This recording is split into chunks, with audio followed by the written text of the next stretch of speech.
Good morning. अब हम शुरू करते हैं नेक्स्ट चैप्टर, ज्योमेट्रिकल ऑप्टिक्स, यानी जिसमें प्रकाश की के ज्योमेट्री से जो है वो कुछ रिजल्ट्स निकाले जाते हैं। ज्योमेट्री के अकॉर्डिंग इसमें हम प्रकाश की जो रेखिक संचरण गुण है तथा परावर्तन और अपवर्तन के नियमों द्वारा प्रकाशीय निकाय द्वारा बनाए गए प्रतिबिंबों के निर्माण, स्थिति और आकार का अध्ययन किया जाता है। तो इसमें बेसिक जो कंसेप्ट है वो ये है कि हम लाइट को रेखिक संचरण मानेंगे, डायरेक्ट सीधी लाइन के द्वारा संचित चलेगी और परावर्तन और अपवर्तन के नियम जो है वो उसकी पालना की जाएगी। तो इसके लिए सबसे पहले एक प्रिंसिपल है जो 1658 में फेरमेट ने दिया था। तो फेरमेट प्रिंसिपल क्या है कि इस नियम के अनुसार किसी भी माध्यम में एक बिंदु से दूसरे बिंदु तक पहुंचने के लिए प्रकाश उस पथ पर अभिगमन करता है जिसमें लगा समय न्यूनतम हो। यह नियम जो था वो 1658 में दिया गया था।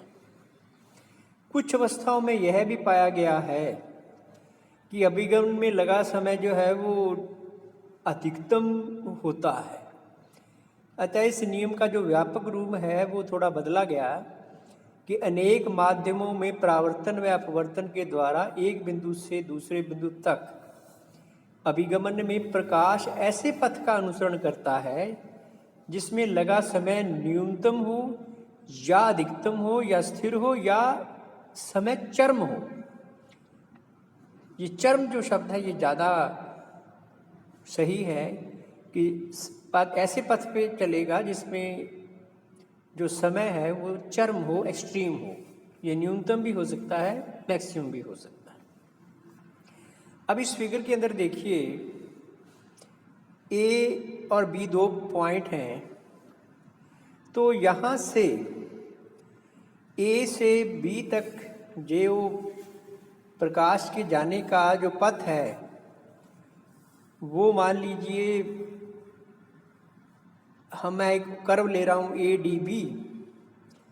तो ए डी बी की डिस्टेंस यदि डी एस है और वेग जो है इस माध्यम के अंदर वी है, तो डी एस अपॉन वी ये है लगा समय। डी एस यहाँ पे डी एस इंटरवल को पार करने में लगा समय होगा। ए टू बी ये एक्सट्रीम होना चाहिए, अधिकतम होना चाहिए, दूरी बटे वेग जो कि समय होगा। या mu is equal to C upon V और 1 अपॉन वी जो है वो म्यू अपॉन सी होता है। या इसको लिखिए mu D C upon C A to B ये अधिकतम होना चाहिए, एक्सट्रीम होना चाहिए। या इसका डिफरेंशियल, क्योंकि आप जानते हैं मैक्सिमम मिनिमम आपने पढ़ा है, डिफरेंशियल जो होता है मैक्सिमम का भी और मिनिमा का भी वो जीरो होता है। तो यहाँ पे differential mu D S A to B ये जीरो होना चाहिए। संक्षेप में यदि आप लिखना चाहें तो इस नियम को कुछ यूँ भी लिख सकते हैं कि mu D S A to B इसका चरम मान होना चाहिए और differential of mu D S A to B ये जीरो होना चाहिए। समांगी माध्यमों में दो बिंदुओं के मध्य न्यूनतम पथ उन बिंदुओं को मिलाने वाली सरलरेखा होगी। तो ए से बी जो है वो सीधी रेखा में न्यूनतम दूरी होने की वजह से वे क्योंकि बराबर है सब जगह पे, तो कण ए से बी जाने के लिए ये सीधी रेखा का ही गमन करेगा। यही बेसिकली फेरमेट प्रिंसिपल है। अब देखिए कि कुछ केसेस में ऐसे भी थे, कुछ केसेस ऐसे भी थे जिनमें ये न्यूनतम ना होकर के मैक्सिमम भी होता है। अब देखिए उसका केस किस तरह से देंगे हम, वो देखिए। ये सिद्ध करने के लिए कि कुछ अवस्थाओं में प्रकाशिक पथ व उस पर गमन में लगा समय अधिकतम होता है, इसके लिए आप एक गोलीय परावर्तक पृष्ठ ले लीजिए ए ओ बी। जिसका जो वक्रता केंद्र है वो C है, जब एक बिंब P पर स्थित हो, जो वक्रता केंद्र के नीचे है P पॉइंट, तो परावर्तन के अनुसार बिंदु Q पर प्रतिबिंब बनेगा। P से O, O से Q पर बनता है। इस प्रतिबिंब निर्माण के लिए प्रकाशिक किरण का पथ जो है वो POQ दिखाया गया है। अब देखिए कि एक अन्य पथ PDQ पर विचार कीजिए, PDQ, और कुछ सुविधा की दृष्टि से मान लीजिए कि PD जो है वो ऑब्जेक्ट की दूरी है तो U कहिए, DQ जो है वो इमेज है तो वो दूरी V कहिए, CP इसको मान लीजिए स्मॉल d और CQ भी स्मॉल d होगा, CD जो है वो capital R radius of curvature है जो कि फिक्स रहेगी। अब D से AB पर लंब डालिए L तथा QL बराबर X हो, और LD जो है वो मान लीजिए कि Y हो। QL डिस्टेंस को X मान लिया, LD को मान लिया Y। अब यहाँ पर CD square is equal to CL square plus LD square, ये पाइथागोरस थ्योरम है जो मैं ट्राइंगल CLD में लगा रहा हूँ। तो CD square is equal to CL square plus LD square, तो CD स्क्वायर जो होगा वो R square is equal to QC distance D है तो ये D प्लस X हो गया C से L तक, और L से D जो है वो Y हो गया।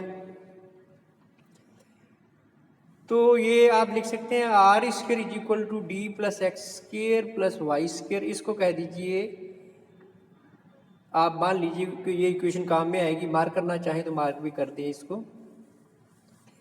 अब देखिए PDL जो ट्राइंगल है, इसमें PD जो कि U के बराबर है, PD square is equal to PL square plus LD square, तो PL जो है वो 2D प्लस X है और LD जो है वो Y है, तो U square is equal to 2D plus X plus Y square.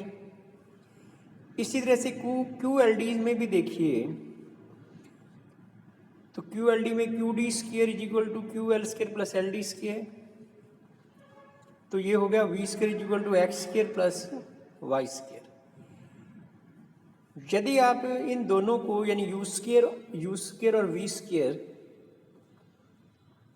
इन दोनों इक्वेशंस को जोड़ते हैं तो U square plus V square is equal to 2D plus X का स्क्वायर प्लस Y स्क्वायर भी आएगा plus X square plus Y square, जिसका जोड़ ये लिखा गया है। अब Y स्क्वायर की वैल्यू जो पहली समीकरण लिखी थी आपने, वहां से लिख सकते हैं R square minus D plus X का स्क्वायर, इसको करिए सिंप्लीफाई तो UD square plus X square plus 4DX plus X square plus 2R square minus 2D square plus X square plus 2DX is equal to 2R square plus D square.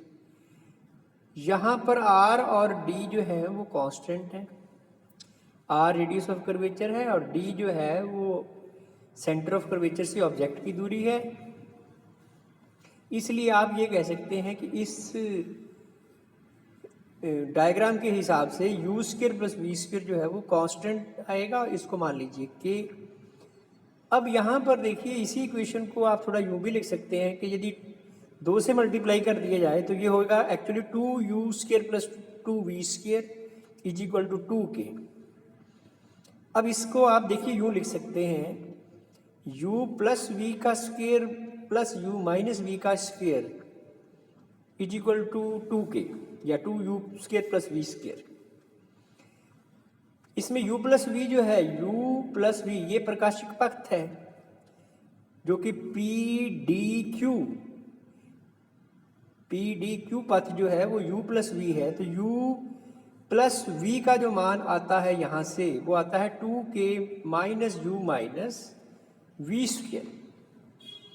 अब आप देखिए कि ये प्रकाशिक पथ जो है, यदि आप POQ देखें, POQ के केस में ये जो प्रकाशिक पथ है इसमें u और v बराबर हैं, क्योंकि p से o की दूरी उतनी होगी जितनी o से q तक, तो u और v बराबर हो गए। यदि ये बराबर है तो प्रकाशिक पथ जो u प्लस v है वो तो 2k minus u minus V square है, तो वो तो होगा मैक्सिमम, क्योंकि अदरवाइज यदि u और v बराबर नहीं है, जैसा कि पी डी क्यू जो साइड है उसमें, तो जो प्रकाशिक पथ है वो 2k minus U minus V का स्क्वायर कुछ ना कुछ कम ही आएगा इसके स्क्वायर रूट की वजह से। लेकिन यहाँ पर जो पथ है u is equal to V होने की वजह से u प्लस वी का मान जो होगा वो होगा 2k स्क्वायर रूट, या ये जो पथ होगा ये मैक्सिमम होगा।